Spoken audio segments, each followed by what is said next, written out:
Hello everyone. So আজকে আমরা জানবো অনিয়মিত মাসিক কেন হয় এবং তার কি কারণ, কিভাবে আমরা এটাকে প্রতিরোধ করতে পারি। নিয়মিত মাসিক ঠিক কি হয়, কখন আমরা ডাক্তারের পরামর্শ নিতে যাব। সো সবার আগে আমরা জানবো নিয়মিত মাসিক কি হয়। সো নিয়মিত মাসিক হচ্ছে 4 থেকে 5 দিনের হয়।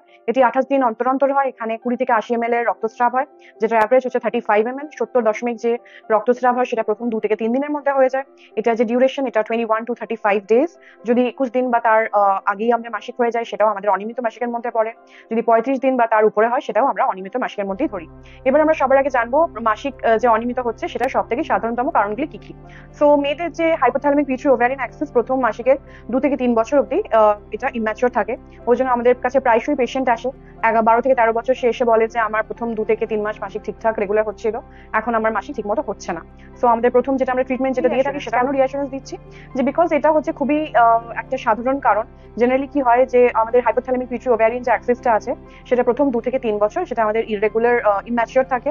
সেটা with time it becomes mature এবং তখন আস্তে আস্তে আমাদের মাসিকের যে সাইকেলটা সেটা রেগুলারাইজ হয়ে যায়। এছাড়া আর কি, এছাড়া যদি কেউ এক্সেসিভ স্ট্রেস নিয়ে থাকে, কেউ অত্যাধিক চাপ বা অত্যাধিক এক্সারসাইজ করে থাকে, তখন আমাদের মাসিক অনিয়মিত হতে পারে।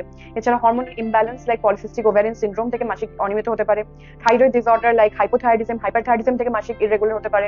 হাইপারপ্রোল্যাকটিনেমিয়া যেমন কিনা, যেখানে high prolactin levels in blood হয়, তখন আমাদের মাসিক অনিয়মিত হতে পারে। এছাড়া কিছু কিছু মেডিকেশন থেকে মাসিক অনিয়মিত হয়, যেমন অ্যান্টিসাইকোটিক্স, অ্যান্টি এপিলেপটিক্স। অ্যান্টিসাইকোটিক্স মানে যেগুলো আমাদের সাইকিয়াট্রিক ডিসঅর্ডার ইউজ করা হয়, মানসিক রোগে ইউজ করা হয়, বা অ্যান্টি এপিলেপটিক্স মানে যেটা আমাদের ছটকা খিঁচুনি যে রোগ আছে সেগুলোতে যে মেডিকেশনগুলো ইউজ হয় সেখান থেকেও কিন্তু অনিয়মিত মাসিক হতে পারে।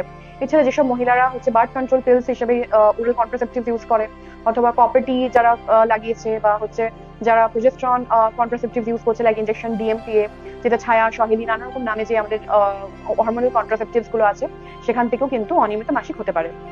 এবার আমরা জানবো ডাক্তারের পরামর্শ আমাদেরকে কখন নিতে হবে। তো ডাক্তারের পরামর্শ নিতে হবে যদি আমাদের মাসিকের যে সাইকেলটা যদি 21 দিন বা তার কম হয়ে যায়। যদি আমাদের 21 দিন অন্তর অন্তর মাসিক হচ্ছে বা তার আগেই মাসিক হয়ে যাচ্ছে, সেটা কিন্তু অ্যাবনর্মাল, সেটাকে আমরা পলিমেনোরিয়া বলে থাকি, সেটা অলসো কল্ড ফ্রিকুয়েন্ট মেন্সেস। যদি আমাদের মাসিক 35 দিনের উপরে হয়, যদি আমাদের কেউ কোনো পেশেন্ট আসছে, সে এসে বলছে আমার মাসিক 1.5 মাস অন্তর অন্তর হচ্ছে, সেটাও কিন্তু ইরেগুলার সাইকেলস এর মধ্যে ডিফাইন করা হয়। এছাড়া কারো যদি মাসিক আনইউজুয়ালি হেভি হয়ে যায়, রক্তস্রাব অত্যধিক বেশি হয়, যে যদি আমাদের যদি রক্তস্রাব 7 দিন বা তার উপরে হয়ে যায়, বা এক ঘন্টা বা তার উপরে, 1 ঘন্টার মধ্যে তাকে একটা বা তার উপরে ট্যাম্পন ইউজ করতে হয়, সেটাও কিন্তু অ্যাবনর্মাল ভ্যাজাইনাল ব্লিডিং এর মধ্যে পড়ছে।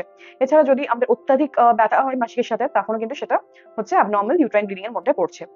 যদি কার ইন্টারমেনস্ট্রুয়াল ব্লিডিং হয়, লাইক আজকে আমার মাসিক হলো 1 তারিখে, আবার আমার পরের মাসে মোটামুটি 28 তারিখে যদি আমাদের ডেট থাকে, কিন্তু আমার 15 তারিখে মাসিক হয়ে যাচ্ছে, সেটাও কিন্তু আমাদের ইরেগুলার ভ্যাজাইনাল ব্লিডিং এর মধ্যে, ইরেগুলার মেনস্ট্রুয়াল ব্লিডিং এর মধ্যে পড়ছে। এছাড়া আর কি কারণ, আর যদি আমাদের কারো মাসিক 3 মাস বা তার উপর হয়ে গেছে, মাসিক হচ্ছে না, তখনও কিন্তু তাকে ডাক্তারের পরামর্শ নিতে হবে। তো এবার আমরা জানবো যে আমরা এগুলো কি পরামর্শ দিতে পারি যদি এটাকে প্রতিরোধ করার জন্য। সবার আগে আমাদের একটা হেলদি লাইফস্টাইল অ্যাডপ্ট করতে হবে, আমাদের পুষ্টিকর ডায়েট সেটা অ্যাডপ্ট করতে হবে। গ্রিন লিফি ভেজিটেবলস, শাক সবজি, ফাইবার রিচ ডায়েট খেতে হবে। এছাড়া হচ্ছে যথাযুক্ত আমাদের যে ঘুমের দরকার সেটা নিতে হবে। হ্যাঁ, যথাযুক্ত যে আমাদের ক্যালোরি অ্যান্ড ফুড ইনটেক যেটা দরকার শুধু সেইটুকুই রেস্ট্রিক্ট করতে হবে। Excessive intake of food, alcohol, এগুলো সব কমাতে হবে। আমাদের যথাযোগ্য রেস্ট নিতে হবে। হ্যাঁ, এবং যদি দরকার হয় রিল্যাক্সেশন টেকনিক্স, ইয়োগা, এগুলো আমাদের লাইফস্টাইলের মধ্যে অ্যাডপ্ট করতে হবে। So this is it. I think যদি আর কোনো আপনাদের ডাউট কোয়ারিজ থাকে, you can drop your queries in the comment section and you can follow me for related contents. যদি আগামীকালে আপনার যদি এই ইনফরমেশনটা যদি মনে হয় যে এটা useful, so please like, share, comment and subscribe to my channel. And thank you, and adopt a healthy lifestyle. So stay fit and healthy, and stay aware. Thank you so much. Bye.